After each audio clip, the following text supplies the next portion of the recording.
Ассалаумағалейкум. Жаңа ғана IBA тұжырымы бойынша, қазір әуесқой бокста да солай айту керек енді, IBA тұжырымы бойынша әлем чемпионаты аяқталды. Барлық финалдық жекпе-жектерді қарап шықтым. Жалпы барынша бұл турнирді қарап отыруға тырыстым. Сондықтан бүгін сол IBA ұсынған әлем чемпионатын қорытындылайтын боламыз. Бастамас бұрын әдеттегідей менің арнама қош келдіңіздер. Жазылмасаңыздар жазыла отырыңыздар. Пікір жазып, любіл басуды ұмытпаңыздар. Одан бөлек менің әлеуметтік желілеріме де шақырамын. Әсіресе телеграм парақшама, инстаграмда бар. Телеграмда жиірек байланысқа шығып тұрамын. Ол жақта жекпе-жек әлемінде болып жатқан түрлі жаңалықтарға лезде реакция беріп отырамын. Ал ендеше кеттік.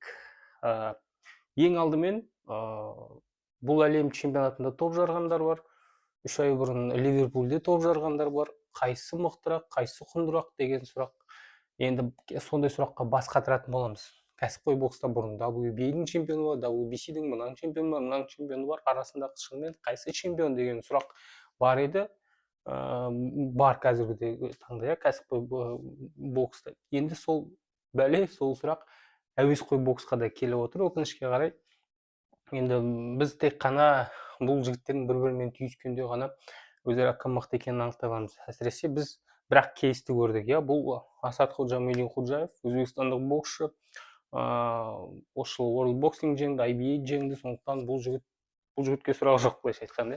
Қалған спортшылар мысалы сол жерде чемпион болған, енді өзбек боксшылары ғана World Boxingде де чемпион болып, IBA-ге келген. Бірақ алтауының біреуі ғана суырылып шыға алды.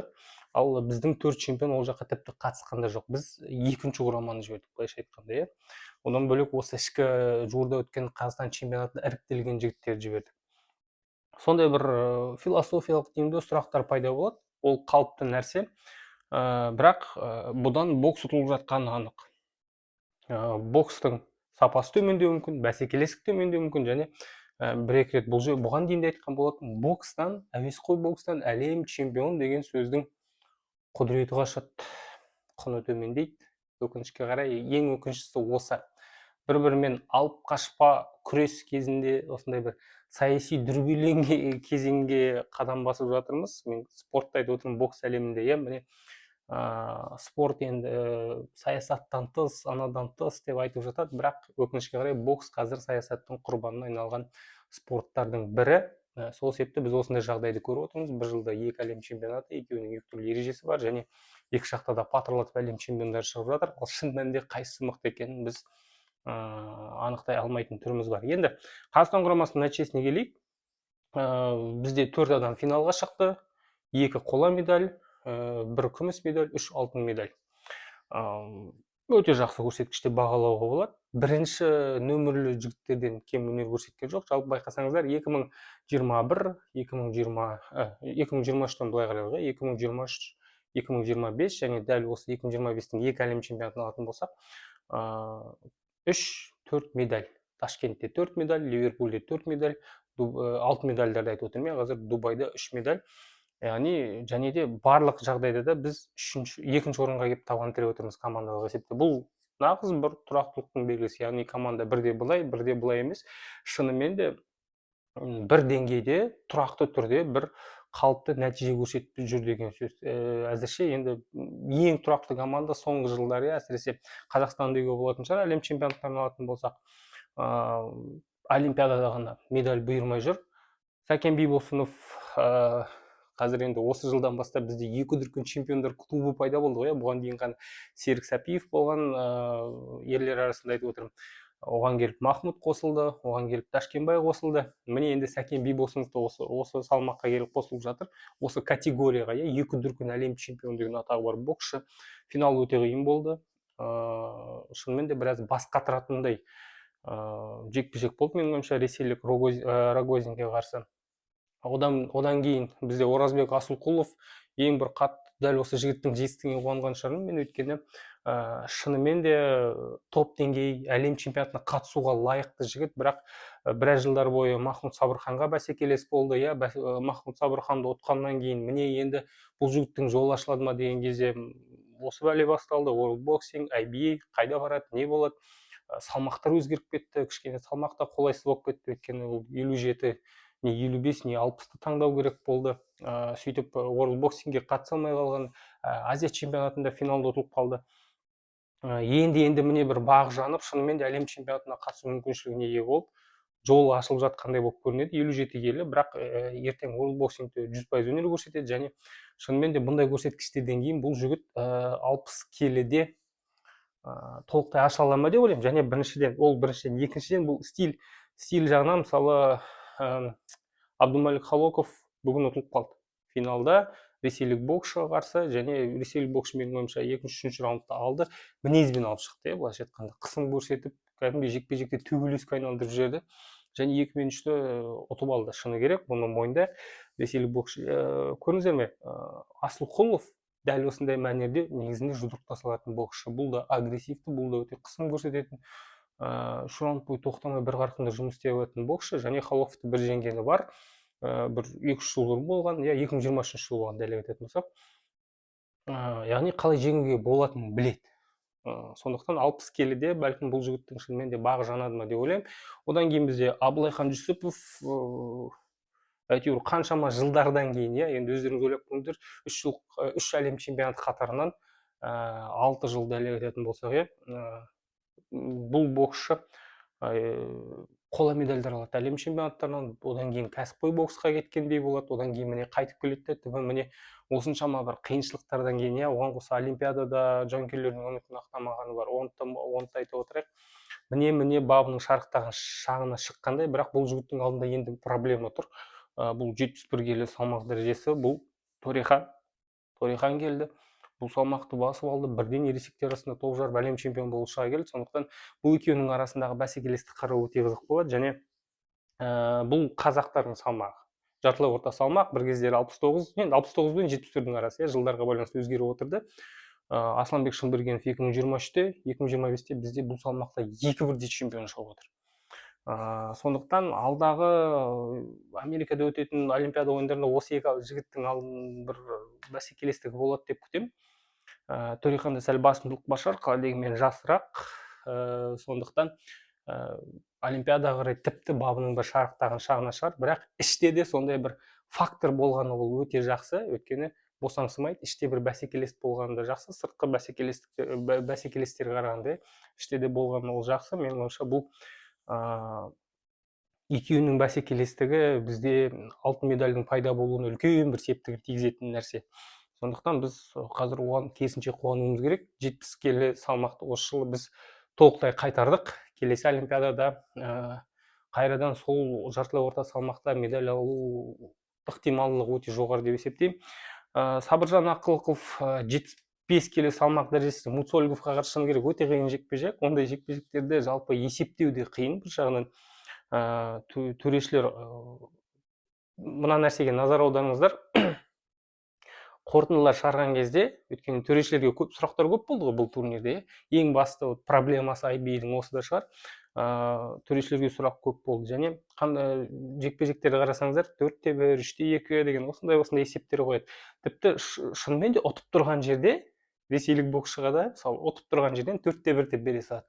Бір төреші болса, әйтеуір мына жаққа бұрмалап жіберді, сөйтіп кішкене бүйтіп бұзып отырады, шайып отырады. Өйткені толықтай бір ауыздан берсең, ертең сұрақтар пайда болуы мүмкін. Абылай енді тартыс жекпе-жек болды ғой, екі жаққа да кетуі мүмкін деген сияқты сұрақтармен бүйтіп кейбір жақтарға бұрмалап жібергені байқалды. Әсіресе жартылай финал, ширек финалдық кезеңдерге дейін.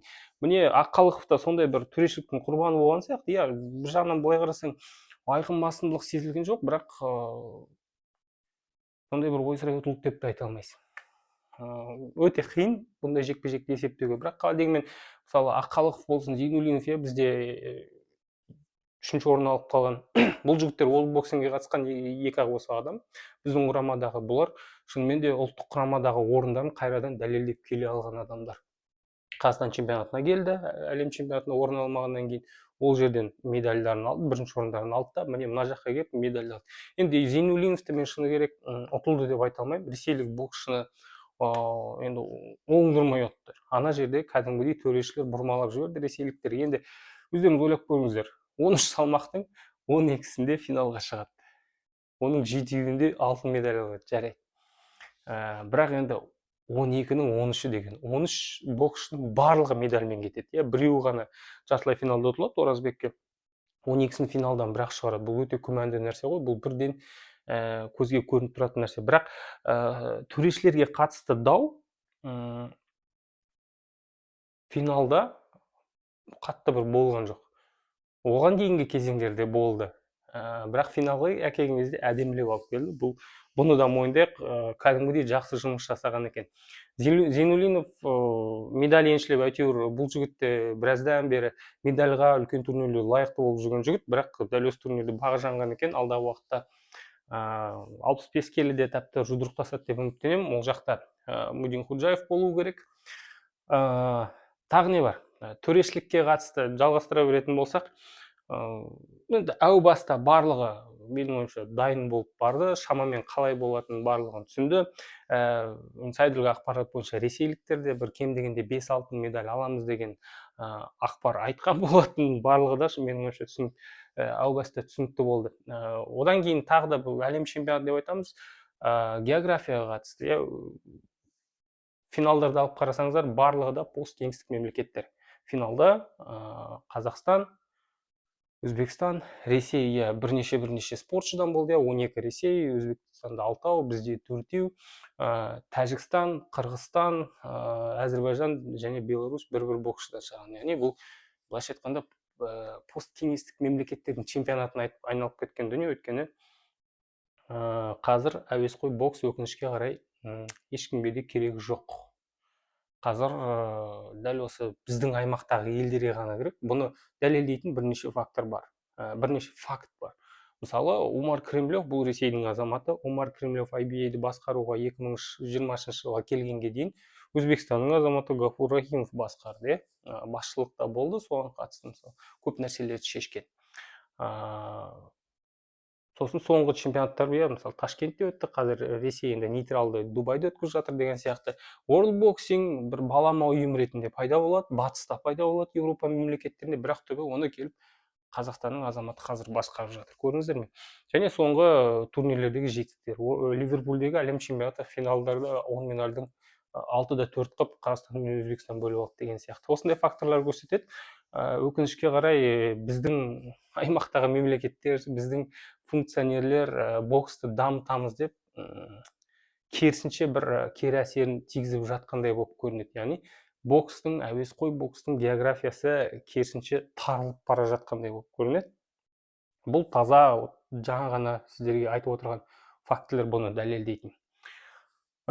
Дубайдағы әлем чемпионаты бойынша шамамен қорытынды осындай. Енді өзбек құрамасына қатты тоқтағым да келмеді бір жағынан, бірақ міндетті бір-екі ауыз сөз айта кету керек болады. Ең бір тұрақты жігіттердің бірі ретінде өзім дәлелдеген бұл жерде әрине Хасанбой Дусматов. Бұл кісіні енді Өзбекстанда профессор деп атайды екен. Шынымен де тәпті жұдырықтасып шықты, және әу бастағы сол дәл осы IBA әлем чемпионатын көздеген сияқты. Өйткені 50-55 World Boxing'де ол жерде қиын болады шынымен де. Өйткені ол жерде бір жақтан Ташкенбай, бір жақтан Махмуд Сабырхан. Ал бұл жігіттер менің ойымша стилистикалық тұрғыдан Хасанбой Дусматовқа өте ыңғайсыз қарсыластар. Абдумалик Халофовтың жағдайына тоқталдық. Мудин Худжаев стилі ұнамасын, бірақ енді финалда жеңді мойындайық. Бірақ менің ойымша Санатәлі Төлтаевқа қарсы жекпе-жекте алғашқы 2 раунд ұтылды. 3-ші раундта сөзсіз ұтты, бірақ алғашқы 2 раундтағы төрешілердің есептеріне кәдімгідей сұрақтар бар. Кейбір боксшылар бас тартып жатқан боксшылар бар. World Boxing'де қатысқан жігіттер, мысалы Уматалиевтің финалдық жекпе-жегіне қатысты Бижановқа қарсы сұрақтар бар. Жалпы Бижановтың чемпион болуына сұрақтар бар. Өйткені біздің Ерасыл Жақпековке қарсы жекпе-жекте бұл жерде енді кәдімгідей ашықтан ашық жеңісін ұрлап алды. Енді ол жерде төрешілік фактор кәдімгідей ойнады, және бұны қатты бір жасырмауға да тырысқан сияқты.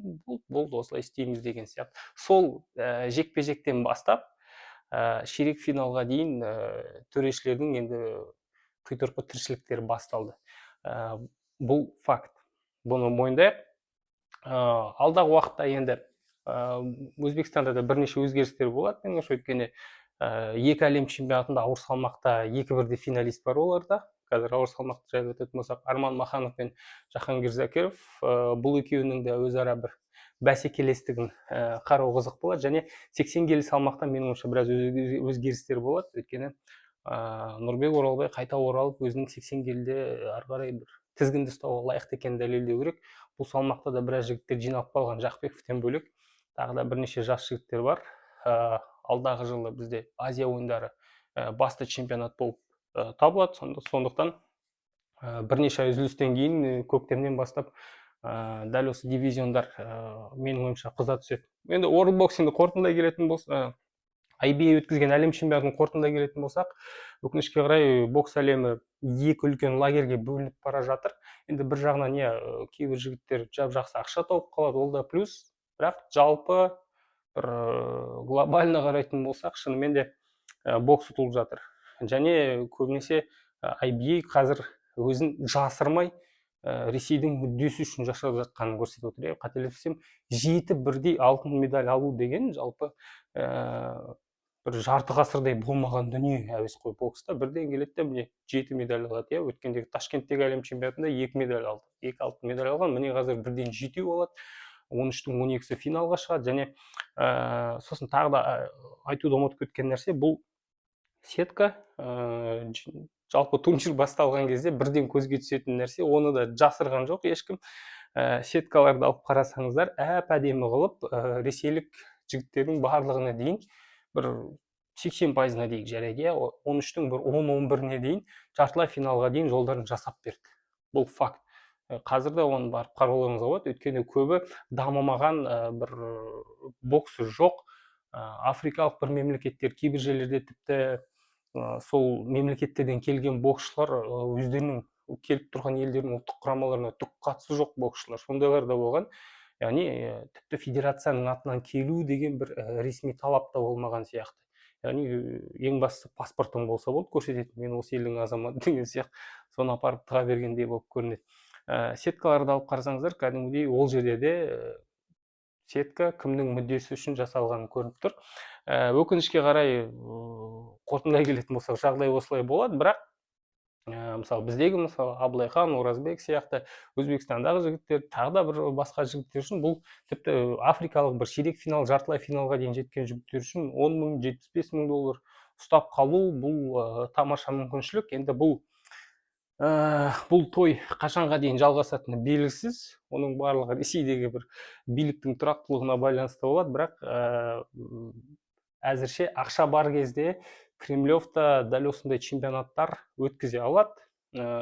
Азияның бірнеше мемлекетін, бір топ мемлекеттерін жинап, Африканың толықтай, Африканың өзі бір 55 мемлекеттің бір 30-40-ға қатысты деуге болады. Бірақ дамыған Еуропаның мемлекеттері болған жоқ. Жапония, Корея, Қытай, Таиланд деген сияқты тәптөр бокстасатын құрамалар болған жоқ. Ұлыбритания, Франция, ол жақтан қазір жап-жақсы бір-екі боксшылар шығып жатқан, боксингте көрдік, олар да болған жоқ.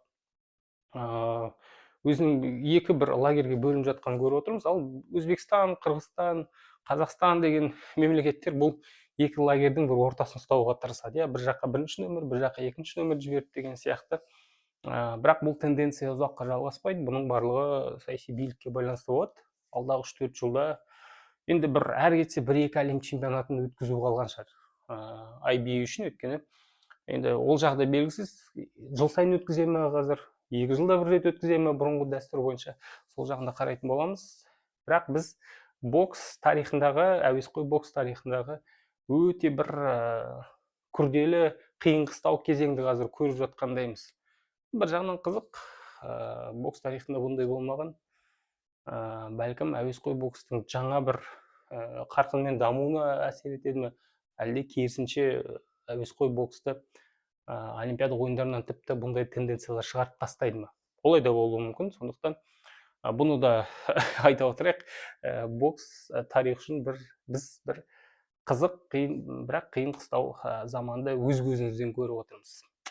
Міне, әлем чемпионаты аяқталды. Бұл менің бір кішігірім реакция, менің бір ойға түйгенім осы 2 апталық бокс турнирінен. Сіздерде қандай эмоция алдыңыздар, не түйдіңіздер, не көрдіңіздер, қандай ойға келдіңіздер, соны жаза отырыңыздар, комментарийде талқылап көрейік.